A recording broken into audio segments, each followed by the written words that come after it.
We are here with the director of Gerontophilia, Bruce Labruce. Welcome, Bruce. Thank you. Bruce, can you tell us a little bit about the film? Yeah, Gerontophilia is my latest feature film.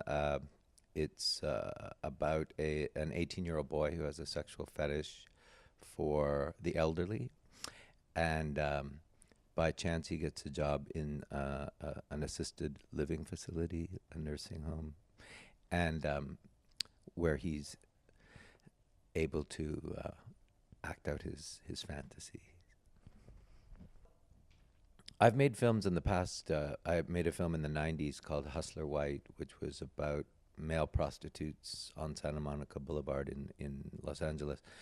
And quite often the male hustlers have quite significantly older clients. And I did a lot of research for that movie, and I've researched a lot about hustlers over the years, and there's quite often this large age gap, and even though they're gay for pay, even though they aren't gay identified, but they sleep with these old men for money, there's still a very strong bond sometimes between them, and they enjoy the sex with them, and they are mentored by them, sometimes emotionally or intellectually. So it just got me to thinking, what if there was a character who had this same kind of pleasure got the same kind of pleasure from the elderly or from an old man, but didn't even need to be paid for it. So therefore, I kind of made him into a kind of a saint character.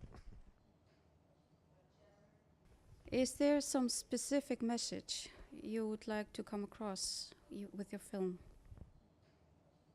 Yeah, I mean, gerontophilia could be any taboo in a way. I mean, my films are quite often about people with strange or extreme fetishes, or who transgress, societal taboos.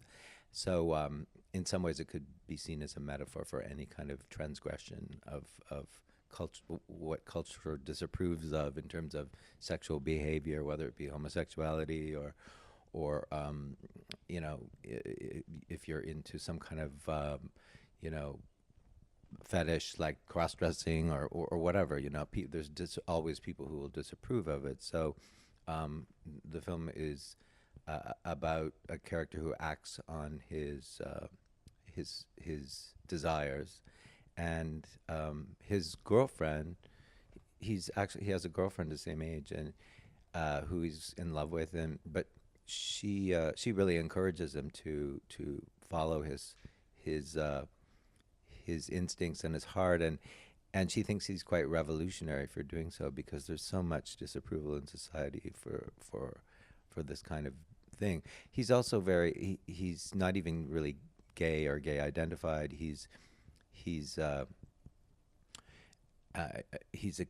kid who has no experience with this kind of stuff, but he meets this one particular old man who is black and who's English, and he's French, so he's from a different culture, and it's just all about the bond that they form that's important, and he acts on it. So his girlfriend finally decides that she thinks he's quite revolutionary for being brave enough to act on his desires. Thank you so much for your time, and I hope you'll have a great time here in Iceland. Congrats on your film. Thank you.